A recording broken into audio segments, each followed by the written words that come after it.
an export income of $10 billion this year. President instructs to operate the projects commenced by 2025 budget towards the concerned targets within this year. A system to approve investments online. Activities of the Northern Coconut Triangle to commence from the 2nd of September. Investigation of the petition regarding the revoking of privileges draft bill of former presidents concluded. Order of the Supreme Court to the Speaker. State-of-the-art ambulances for 20 government hospitals. DIG in charge of Colombo Division remanded until the 1st of September. Typhoon Kajiki displaces 500,000 residents in Vietnam.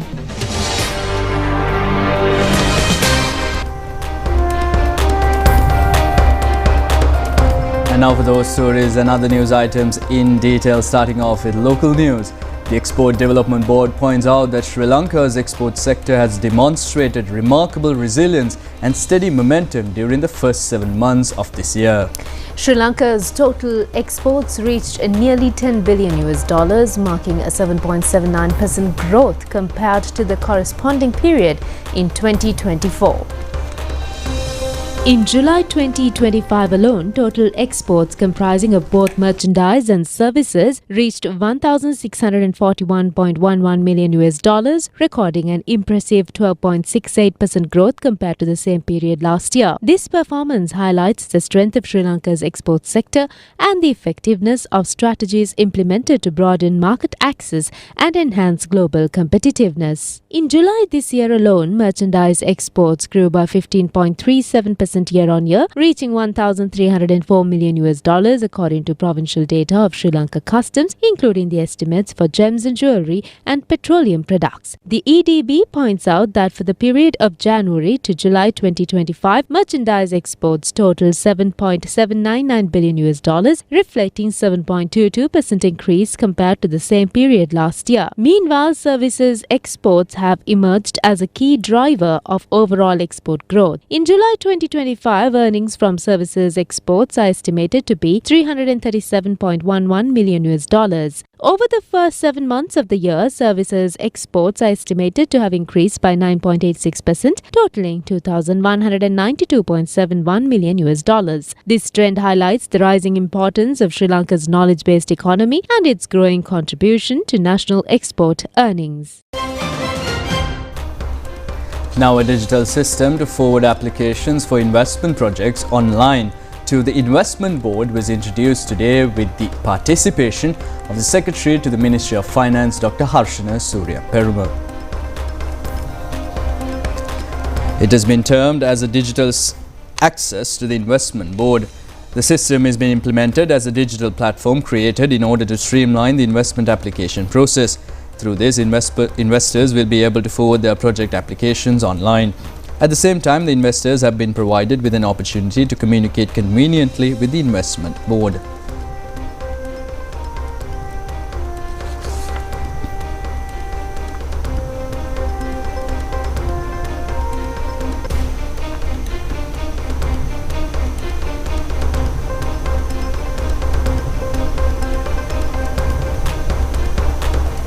The most interesting part of this engagement is the teamwork, is the dedication and the passion of team members at BOI. The BOI has achieved a historical milestone today, moving from paper-based activities to digital engagements for communications, tracking the investment application, the progress, and to showcase the world that we are there. This signifies another moment in the journey the country has decided to travel. This milestone yet again assert the position, the stability and beyond of the current status that we have achieved as a nation. Beyond any doubts, Sri Lanka is marching forward in that journey, where many institutions, many line ministries are now aligning to deliver those ambitious aspirations of people of this nation. To support that journey, BOI has a larger role to play. That role is engaging with the rest of the world to attract investors to Sri Lanka. For foreign investors to see a country as a viable destination, it is not only the tax advantages that really matters. Obviously, it is one item, but there are many other ingredients to convince them to look at Sri Lanka. And among those reasons has to be the political stability in the country that will allow investors to continue with their investments within those stable parameters. Sri Lanka has that feature available now. Another aspect is policy consistency as to what we offer to investors. When investors, both local and overseas, plan their engagements, these are long-term projects, they expect the consistency on those policies based on which they made those investments. They committed to Sri Lanka with their investments. The policy consistency is prevailing on the decisions the government is taking. President Anurukumara Dissanayake instructed the relevant officials to complete the targets of the projects initiated under the budget allocations for this year for the Ministry of Urban Development, Construction and Housing. The President gave these instructions at the pre-budget discussion held with regard to the Housing Ministry held at the President's office. At this discussion, attention was focused on urban and rural housing construction, urban development, town plans, waste management and environmental conservation, water supply and sanitation. The President focused his special attention on the progress of all projects implemented in each province under these sections. One of the matters special attention was focused is this need to giving priority for the views and needs of the people in the relevant areas in constructing houses and town planning. The President instructed the relevant officials to complete the construction of essential 5 bridges out of the 18 bridge projects started and abandoned in the Hambantota district in the past period within this year, and discussions were also centered on projects initiated under Chinese and Indian aid and many other matters. The DIG in charge of Colombo Division, Udita Liyanage, arrested by the Criminal Investigations Department. He was remanded until the 1st of next month under allegations of treasure hunting. The arrested DIG was interrogated at the Kavarakkulama police station, Anuradhapura. He has been remanded until the 1st of next month after being produced before the Anuradhapura Magistrates Court. The wife of a dig and 8 other suspects have been taken into custody during a raid conducted on an information received by the Anuradhapura police to the effect that treasure hunting was being conducted at the Timbirikadavala area in Shravastipura. It has also been reported that DIG Udita Liyanage had influenced police officials who conducted the raid to release the suspects taken into custody on that occasion. Accordingly, the acting Anuradhapura magistrate had previously ordered telephone companies to provide concerned analysis reports concerning the phones of all the suspects. The inquiry of petitions filed against the draft bill of repealing the privileges of former presidents presented to Parliament by the government concluded today. The Supreme Court announced that its secret decision regarding the legitimacy of the bill will be directed to the Speaker. The 3-member panel of judges, including Chief Justice Preeti Padman Surasena, Achala Vengapulli and Sampath Abekon, considered the matters in depth and issued this order. The judges also ordered the relevant parties to present the written submissions, if any, before 12 noon of next Thursday. Thereafter, the Supreme Court's secret decision will be sent to the Speaker.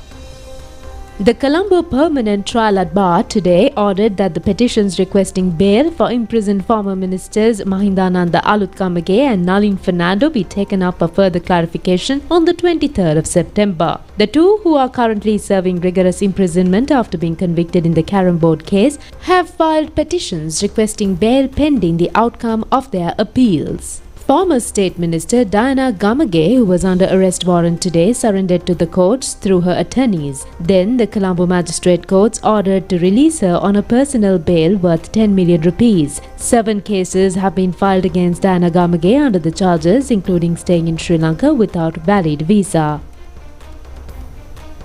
Former State Minister Prasanna Ranavira has been further remanded until the 8th of next month. Mahara Magistrate Janita Pereira gave this order when the case was heard today through Skype technology. He was accused of selling a government property located in Kiribathgoda town to a private sector. The Supreme Court today ordered to summon the appeal presented by the defendants of the murder of schoolgirl Sivaloganathan Vidya in Jaffna, appeal on the 6th of November. The defendants are now serving death sentence after being proven guilty. The Colombo High Court today ordered to summon the appeal of bail request filed by convicted former Chief Minister S.M. Ranjit and his sister-in-law Shanti Chandrasena, who is serving 16 years rigorous imprisonment on the 9th of September. The Bribery Commission filed this case against the convicts under 6 charges, including the issue of over 2.6 million rupees for fuel when S.M. Ranjit was the Chief Minister of his private secretary Shanti Chandrasena.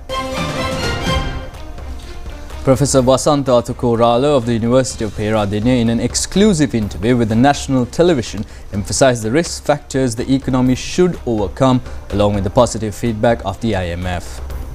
Right. As an economist, I believe we need some kind of radical reforms in this economy, right? But government is trying to stabilize the economy. Even the central bank is trying to stabilize the economy. Once you stabilize the economy, we need to undertake some kind of radical reforms. Now, under these radical reforms, there are certain aspects. Let's say we need to reform our transport sector, education sector reforms, health sector reforms, agricultural sector reforms, public sector reforms. Likewise, there are so many reforms we need to undertake in the economy. Now, what is happening at the moment, rather than focusing on these reforms, government is still struggling to maintaining the economic stability, right? Because we are working with the IMF program, there are certain targets we need to achieve under the IMF programs. Government is paying more and more attention to go with the IMF program rather than undertaking major reforms in the country. Now look at, we are getting more remittances, more money from foreign workers. We are getting more tourist income to this country. We make use of tourism income and also these remittances, and we manage the exchange rate, we manage the foreign reserves in the country. We are managing the economy, but those are highly risk earning in a country, right? Because tourism income, within one day there's a possibility to get a zero from the tourism, right? Even in the remittances, within very short period, probably we will lose that income. Therefore, what we can see that government is trying to, still struggling to stabilize this economy. At the same time, we need to introduce major reforms to minimize these risk in the economy, right? What I mean here, now rather than depending on tourism income and also foreign remittances, we should identify more and more other options as well, diversify our economy, right? Yes, government need to think about those aspects as well. A complaint was filed at the police headquarters today to implement law against persons criticizing in social media the order issued by the court to former President Ranil Wickremesinghe by 3 attorneys at law. Attorney at law Nalin Sampath Kumara said that the judiciary had always functioned as an independent and impartial institution and its rulings had influenced many people in the country. He pointed out that certain groups had attempted to politicize these matters. He further noted that following a recent court ruling, parliamentarian Dayasri Jayasekara had made remarks at a media briefing that criticized the magistrate and undermined the independence of the judiciary. According to him, such statements indicated that some damage had already been caused to the judicial system. He warned that through such politically motivated statements, unnecessary hostility could be created, leading to unrest in the country. Therefore, he urged that a formal investigation be conducted into the matter. 20 ambulances with modern technology were distributed among 20 government hospitals today. The function was held under the leadership of Minister of Health and Mass Media Dr. Nalinda Jayatissa at the ministry premises. The distribution of ambulances was conducted with the objective of providing qualitative and efficient and excellent health service to the people. The Asian Development Bank provided financial contribution for this project. The value of an ambulance with advanced technology is 25.7 million rupees. Under the facilities available inside the ambulance, the patient can be treated while being transferred to another hospital. The ambulances were distributed among Ambilipitiya, Navalapitiya, Matale, Nigambu, Trincomalee, Nuwara, Chilau, Monragala, Dambula and Horana, 10 district general hospitals, and Polonnaruwa, Batiklo, Badula and Anuradhapura teaching hospitals. At the same time, they were provided to Pothuwil, Kantale, Akkurepattu, Dehiyathakande base hospitals along with Ampara General Hospital and the Sigiri Hospital. Minister Dr. Nalinda Jayatissa asserted that necessary ambulances will be provided for all hospitals in the island as per the requirement in the future. The strike, which was scheduled to start at 8 a.m. today by the Government Medical Officers Association, has been called off. This decision was taken in a discussion held with the Minister, Dr. Nalinda Jayatissa, last night. The cause for the scheduled strike was a problem in the doctors' transfers process. At the discussion with the minister, a decision was taken to provide solutions for the problem. Accordingly, the trade union action was called off. Our correspondents say that treatment services in all government hospitals identified were normal. Assistant Secretary of the GMOA, Dr. Chamil Vijay Singh, said that the association held a detailed discussion last night with Health Minister Dr. Nalinda Jayatissa and the Secretary of Health Ministry, Specialist Dr. Anil Jasingh at the Ministry of Health. He stated that following this discussion, the Minister and Secretary agreed to provide the association's proposed solutions in writing to address the ongoing issues faced by government medical officers. He added that there was a clear understanding from the authorities to establish a legal framework to prevent irregularities in the transfer process and ensure proper procedures are followed. Dr. Vijay Singh further noted that discussions continued late into the night and expressed appreciation for the Minister and Secretary's cooperation in resolving the matter and moving forward constructively. We'll be back after a short break.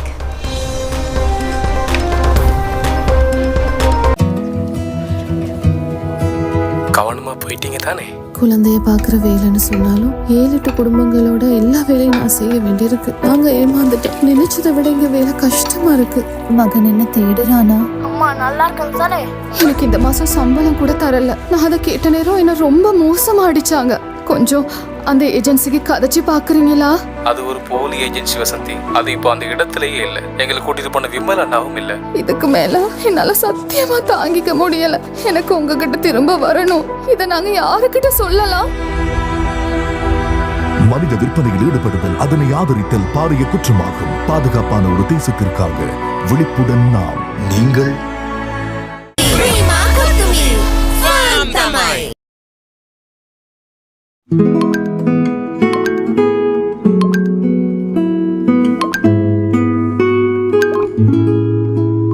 எல்லா வாக்குறுதிகளும் நம்ப கூடியதும் இல்ல, வழிகாட்ட முன்வார எல்லாரும் நல்லவங்களும் இல்ல. எங்க கனவெல்லாம் பயன்படுத்தி சிலர் நாங்க நினைக்காத அளவு எங்களை அணுக முயற்சிக்கிறாங்க. ஒரு அழகான சிரிப்புக்கு பின்னால நிறைய தீய விஷயங்கள் ஒளிஞ்சிருந்தது. அதை நான் புரிஞ்சு கொள்ளும் போது அவர் என்ன ஏற்கனவே விலை பேசி கொடுத்துட்டாரு. இதை நான் யார்கிட்ட சொல்வேன்? இதுல இருந்து எப்படி நான் தப்பிப்பேன்? மனித விற்பனையில் ஈடுபடுதல், அதனை ஆதரித்தல் பாரிய குற்றமாகும். பாதுகாப்பான ஒரு தேசத்திற்காக விழிப்புடன் நாம். நீங்கள் Live from the National News Studio, Sri Lanka.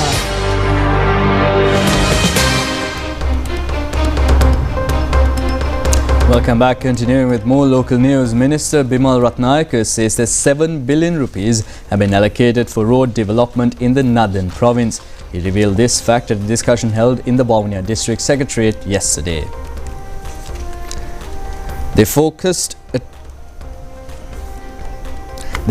attention on the road development projects in the Bawunia district. Accordingly, 1.7 billion rupees for Bawunia, 1.3 billion rupees for Mullativ, 2 billion rupees for Mana, 532 million rupees for Kilinochi and 1.49 billion rupees for Jaffna district were allocated. In addition, 800 million rupees were granted to district secretaries of the northern province for rural road development. At this discussion, the minister stated that these projects should be completed within the next 2 months. District secretaries, officials of the Road Development Authority and many others were present at this discussion. Activities of the Northern Coconut Triangle is due to commence parallel to the International Coconut Commemoration Day. This includes Jaffna, Mullaitivu and Mana districts. Accordingly, it has been planned to cultivate coconut in 16,000 acres of new land. The government aims to earn an export income of $1.5 billion from coconut industry by 2030. Another objective is to produce 4,200 million coconuts. Under the national program Kapuk Savia Ratama Sarukarai Niraturu, the Northern Coconut Triangle will commence on the 2nd of next month, focus in Pudukkode Port Town, under the guidance of President Anurakumara Dissanayake. A media briefing to raise awareness in this regard was held today at the Government Information Department, attended by Minister Samatha Vidyaratna. Minister Samantha Vidyaratna said that coconut seeds required for the north were currently being supplied from the south at high cost. He noted that the government was working to establish seed farms in the north itself so that future requirements could be produced locally. He added that the government's target was to earn $1.5 billion from the coconut industry by 2030 and exports are underway to achieve this. Chairman of the Coconut Research Institute, Professor Ajit Jayavira, said that some people doubted whether coconuts could traditionally grow in the north or whether the proposed coconut triangle could succeed. He pointed out that coconuts had in fact been cultivated there historically with an important role in the cultural practices of local communities. He stressed that for production targets to be met, cultivation in the north must be modernized and made more scientific. He added that land and soil tests as well as water resource studies confirmed the potential for large-scale coconut cultivation in the region. පරීක්ෂා කරද්දී පස පරීක්ෂා කරද්දී ඔවුන්ට තියෙන ජල සම්පාදන හැකියාවන් පරීක්ෂා කරද්දී අපිට නිසකයි ඉතා හොඳ පොල් වගාවකට උතුරු ප්‍රදේශය යන්න පුළුවන්. මේ උතුරු Chairman of the Coconut Development Authority, Shantaranatunga, said that linking the proposed coconut triangle with the post-war recovery of the north would also create new opportunities for the industry. At present, she said, only about 25 medium and small-scale factories were operating in the north. With coconut cultivation increasing, she expected more industries, more employment and stronger livelihoods for local people. And now for more local news items in brief. Bodies of two school students who were drowned at the Kalamulla Sea area in Kaluthara were discovered this morning. Police stated that the bodies were washed ashore at the Katakurunda coastal belt. 3 students who had gone to a private tuition class at Panadura area later gone to take a bath in the sea at the Kalamulla beach. Then they were caught by the sea waves and one of them was rescued. The deceased were residents of Eluvilla, Panadura and Galpatha, Kaluthara areas, aged 15 and 16 respectively.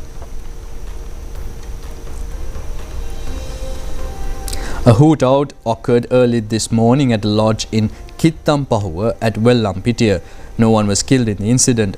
Police stated that 2 persons mounted on a motorcycle have shot targeting a person in the lodge. A person who had cheated money in the guise of providing foreign employments was taken into custody yesterday at Tharekulam area in Purasankulam. The 41-year-old suspect, a resident of Colombo area, was defrauded over 150 million rupees from 152 persons, promising in the pretext of providing foreign employments. Police also seized a jeep and 2 mobile phones in his possession. Police Special Task Force arrested 2 suspects in connection with the shooting occurred at Malani Bulat Sinhala Mawata in Boralaskamo yesterday. The suspects are residents of Dehiwala and Ratmalan areas. 21-year-old youth was killed in this incident. The suspects came in a 3-wheeler to commit the shooting.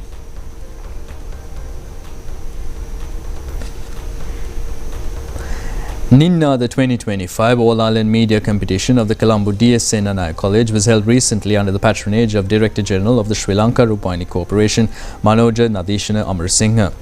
The competition was held under 13 categories in all 3 languages, including news, presentation, dubbing, news reporting, graphic designing and sports commentary. Over 2,000 students from 203 schools island-wide participated in the competition.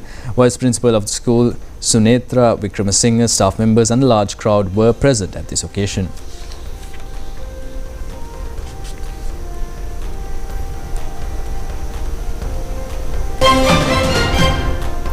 The Ministry of Health and Mass Media have earned over 120.8 million rupees following the public auction of 60 decommissioned vehicles. Accordingly, auction included 53 vehicles sold as general use vehicles and 7 sold as scrap.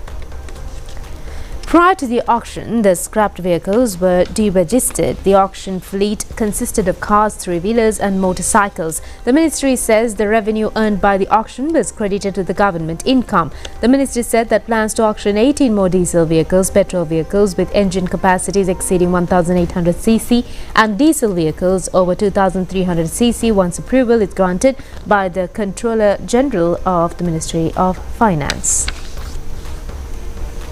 That's it on local stories. We'll be back with news overseas.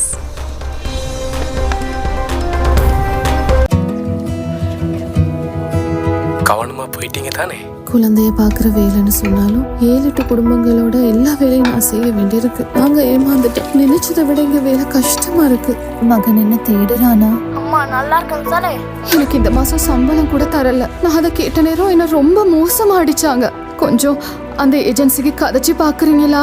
அது ஒரு போலி agency Vasanthi. அது இப்போ அந்த இடத்துலயே இல்ல. எங்களை கூட்டிட்டு போன விமல் அண்ணாவும் இல்ல. இதுக்கு மேல என்னால சத்தியமா தாங்கிக்க முடியல.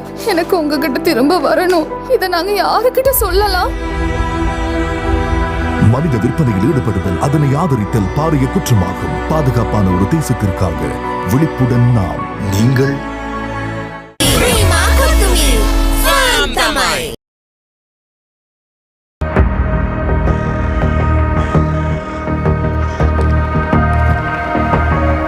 அழகா இருக்க எங்களுக்கும் ஆசைத்தான்.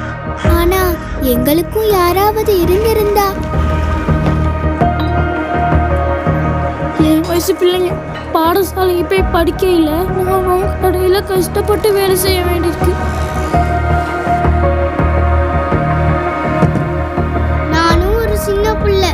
எங்களை வீதியில தள்ளி விட்டப்போ தடுக்கிறதுக்கு யாருமே இருக்கல. ஹலோ, மனித விற்பனைக்கு எதிரான தேசிய செயலணி. மனித விற்பனையில் ஈடுபடுதல், அதனை ஆதரித்தல் பாரிய குற்றமாகும். பாதுகாப்பான ஒரு தேசத்திற்காக விழிப்புடன் நாம். நீங்கள்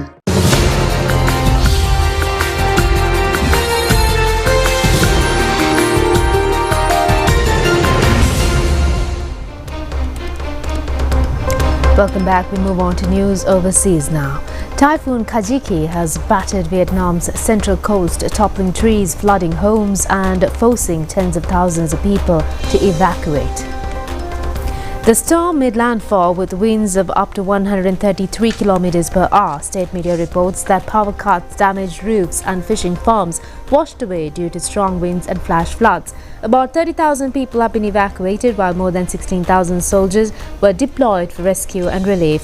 Airports were closed, schools shut and dozens of flights cancelled. Kajiki earlier swept past China's Hainan Island, closing businesses and transport in the resort city of Sanya. China has since lowered its typhoon alerts but warned of heavy rain and possible landslides in several provinces. Meanwhile, at least 20 people, including 5 journalists, have been killed in an Israeli strike on Nasser hospital in southern Gaza. The victims include a Reuters cameraman, an Associated Press journalist and an Al Jazeera cameraman. Reports say the first strike killed several people, while a second hit as the rescuers and journalists rushed to the scene. Footage shows smoke rising over the hospital, with the Reuters live feed cutting out the moment its cameraman was killed. Witnesses say the second strike struck those helping the injured. The Israeli military confirmed it carried out an attack in the area, but it did not explain why the hospital was targeted.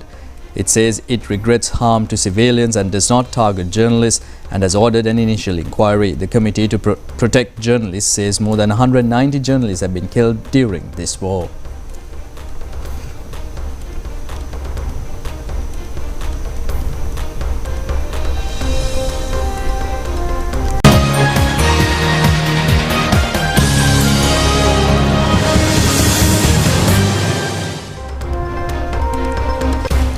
We now move on to sports news. Australia yesterday recorded the second highest total in an innings in the history of one-day international cricket during the third ODI played against the South African team. The match played at Mackay, Australia. Batting first, Australia amassed 431 runs for the loss of just 2 wickets in their 50 overs. This total has been recorded as the second highest scored in an ODI match by Australia. On a previous occasion in 2006, Australia had scored 434 runs, also against South Africa. The total scored yesterday is considered as the 9th highest total scored in an ODI match by a team. 3 centuries were scored for Australia in this innings. Travis Head scored 142 runs, while Cameron Green scored an unbeaten 118. Meanwhile, Captain Mitchell Marsh also scored a century. In reply, South Africa could muster only 155 runs all out in 24.5 overs. Devalt Brevis scored 49 runs. In bowling, Cooper Connolly captured 5 wickets. Australia won the match by a margin of 276 runs. South Africa won the series 2-1. And with that, we end today's national news telecast. We'll see you again tomorrow, same time. Signing off, I'm Vibhuda Vijabandar alongside Sharifa Tahir. Good night. Good night.